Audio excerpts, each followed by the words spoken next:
So there are, let's say, some side effects that come with reviewing TVs for a living that I was not warned about. First one is my back, because those TVs, they don't just appear up on a wall or a stand. I'm lifting up those 75, 85-inch panels by myself, hauling them into the house, carrying them up to the studio, mounting them, and taking them down. I am doing this multiple times a week. But with every new TV box that comes in, so does the dirt, so does the cardboard dust, the foam bits, and whatever like mystery residue has been like sitting on these boxes from the warehouse for like 6 months. All of it walks straight into my front door with every single new panel. And my solution for years to keep up with this mess has been robot vacuums. And all these vacuum companies, like, they all vacuum fine. They seem to have figured out the vacuuming part well. But the mopping part has always been like a little bit of a joke. So when ECOVACS reached out to sponsor a showcase for one of their new products, I was pretty curious because it did have an interesting feature that I hadn't seen before on any of these robot vacuums. And on paper, it looked like it could solve my problem, but I was still pretty skeptical that it would actually work in practice. But before I tell you how it solved my problem, let me try to solve one for you by saying thank you for watching my videos. And as a thanks, I'd like to give you a chance to win $200. All you have to do is comment down below with your best cleaning themed dad joke. Always looking for new dad jokes. Give the video a thumbs up and make sure that there is a way for me to contact you on your YouTube account so I can notify you just in case you win. I'll leave this running for 10 days, open worldwide. So this is the ECOVACS DEEBOT X12 OmniCyclone. And the first thing that I noticed whenever it arrived is that the base station, it looked exactly like a coffee maker. Like, I don't know if you can see it, but like I personally can't unsee it. And every time that I look at it, I think like, oh yeah, like coffee's like sounds good, like right about now. It's not a knock or anything like that. It's actually a nice looking setup. And whether you think it looks like a coffee maker or not, it'll fit into your space pretty cleanly. It took maybe like 5 minutes, like an actual 5 minutes to fully set this thing up. It was legitimately one of the fastest like app initial setups for any of these robot vacuums that I've tested in a very, very long time, maybe ever. The vacuum mapped my space without any real issues, so it got to work pretty quickly. Nothing really too fancy here. If you've used other robot vacuums before, you'll feel like this is pretty familiar. The thing that is fancy, however, is right up front of the vacuum right here. There's two parts here that look like little eyes. They're actually two little spray nozzles. Now, most robot mops, they'll deal with stains by kind of like rolling a wet pad over it a few times. Sometimes they'll just add a little bit more water to it and just hoping that friction eventually wins that war.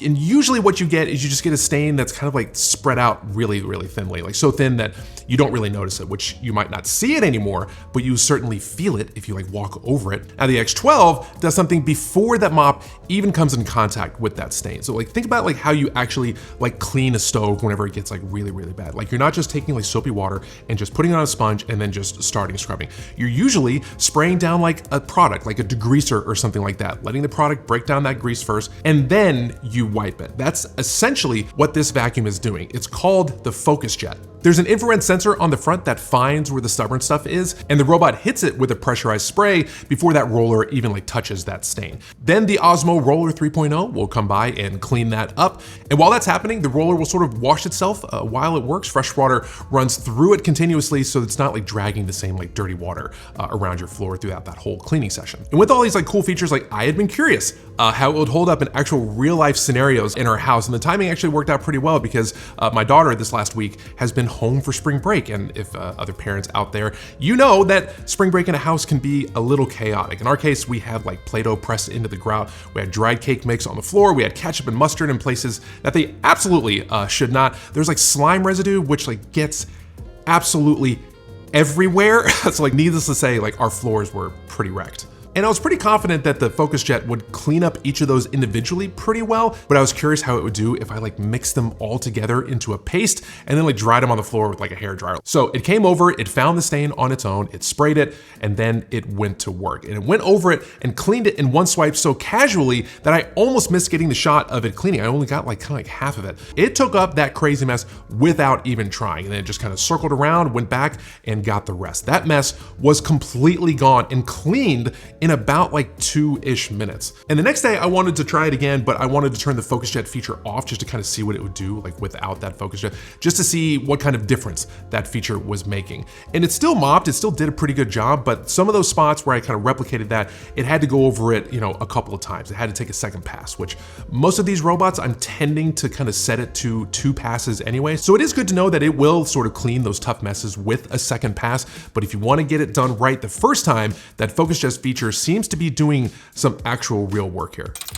And the suction on this thing also held up really, really well. 22,000 pascals of suction power, strong enough for daily maintenance, but it's not going to like replace my upright vacuum or anything like that. It's just for sort of like in between those larger jobs. And if you're wondering, yes, this vacuum will raise the mop up about 15 millimeters, which is enough to clear like normal carpet lengths. So it's not gonna be dragging like wet gunk from that mop across your carpet. So, you know, I appreciate that. Another thing I appreciate is how it handles hair, because my wife and daughter both have long, beautiful, curly hair, and they shed like a couple of golden retrievers. Like we'll find like random like hair tumbleweeds just kind of like floating through the house. Like I wish that I was kidding about that.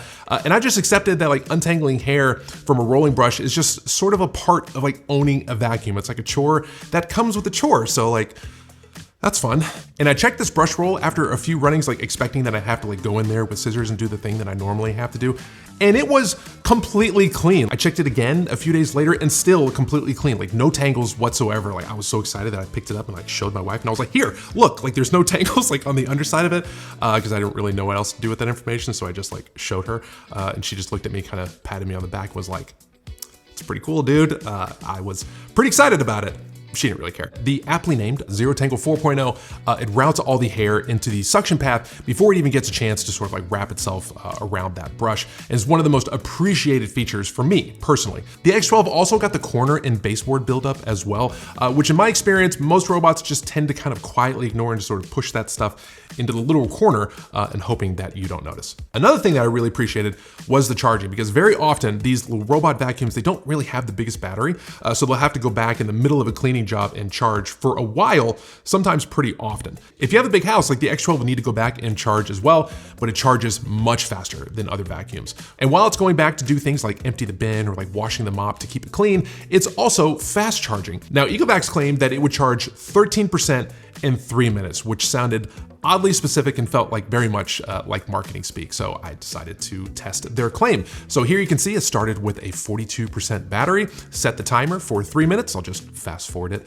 a little bit here. And as you can see, it actually gained 15% in a little over 3 minutes. So even better than what they claimed. And if you've got a big house, like stuff like that matters. Instead of it taking an extra 30 minutes to an hour to allow for more charging, this is getting just enough juice in a short time to finish the job quickly. And after the session, the base station just kind of sort of like handles all the rest. And this was one of those parts that I was like pretty skeptical about, because every single robot vacuum promises low maintenance. And what this actually means is just less maintenance than manually vacuuming your whole house. With this one, almost 2 weeks went by and I wasn't really thinking about it that much. The roller gets washed with hot air and dried automatically.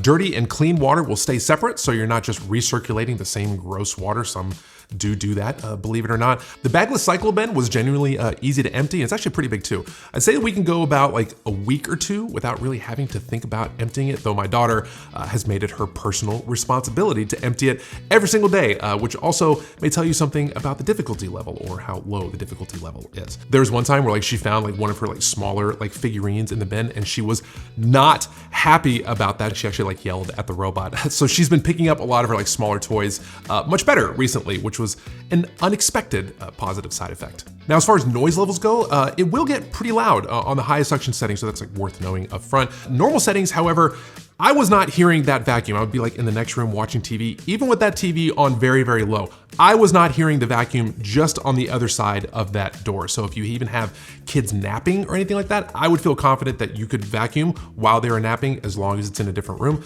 Maybe don't have it vacuum while they're sleeping in that room, but you know, your kid might be one of those kids that can sleep with a really loud vacuum, and in that case, go for it. There's also a voice assistant called Yico on this thing, if that's something that you're into. I'm personally not. Like, I did not use it after like the initial setup. I just wanted to see that it worked, and then I stopped using it. Instead, I just used the app, because pressing a button takes like 3 seconds, and I personally don't feel like I need to have a conversation with my vacuum just to get this cleaning cycle started. And plus, like, the app is nice. Like, it's easy to navigate. It's got lots of customization options for rooms and cleaning preferences. So, you know, you should also use that too. Now, all that stuff is good, but this thing is not perfect. Now, this is something that personally happened with my unit. I don't know if this is gonna be like every single robot that's going to be in this line, but that first initial clean, it felt like a little bit off. Not that it didn't clean well, like it certainly cleaned perfectly fine, but its cleaning path was all over the place. And like first I was like, uh-oh, like I'm probably gonna have to ask like ECOVACS about this. Maybe I'm making it sound worse than it is. It just didn't seem like it was going in like a normal zigzag pattern. It was kind of like all over the place a little bit. But I let it finish that first clean and then I just kind of sent it out again just to see if it did the same thing. Thankfully, it didn't. It navigated so much better on that second time, and it has been pretty much fine ever since that second clean. So either it was a fluke or the robot kind of learned as it was going. Not sure which one of those things it is, but you know, my bet is that it was more likely the latter. Okay, after all this stuff, where do I land on this robot vacuum? Now, I came into this like pretty skeptical because I've been skeptical of robot mops for years, mostly for very good reasons. The mopping has always just kind of been the part that sounds great on a spec sheet, but then will disappoint you heavily in real life. And those can be very pricey disappointments. This one did not disappoint. And the reason was that FocusJet pre-treatment feature. Like before I tried it, this 100% felt like it was one of those like weird features that you would see showcased at a trade show as a concept that would never really make it to a real product. But in my testing, it was the thing that made the real difference for my floors. Without that FocusJet feature, everything else about the robot, like the suction, like the navigation, the base station, all of it feels just like some version of like what other robot vacuums, especially ones with roller mops, what they're doing. But with that FocusJet feature, my floors after spring break looked better than they usually do after I clean them myself, which is either a great endorsement for the X12 or it's a pretty honest admission about my own mopping habits. Probably a little bit of both. Retail for the X12 OmniCyclone is $14.99, but there is a limited time discount going on right now for $12.49. And I'm not going to pretend like that is not real money, but rest assured that for that price, you're getting a product that actually does what it says that it can do. ECOVACS also has other versions of the X12, the X12 Pro Omni, which is the same robot, it's got the same performance, but it uses a bagless setup. So it's just a different collection method. Both are great options. Links to both of those will be in the description down below, but let me know in the comments like what your floors are dealing with right now. Are your kids home from spring break? Are your floors surviving? Are you surviving them being home? I have a feeling that I'm not the only one who's found a stain that you just have been walking around recently. Just know that it doesn't have to be that way. Thank you so much for watching, and I'll see you in the next one.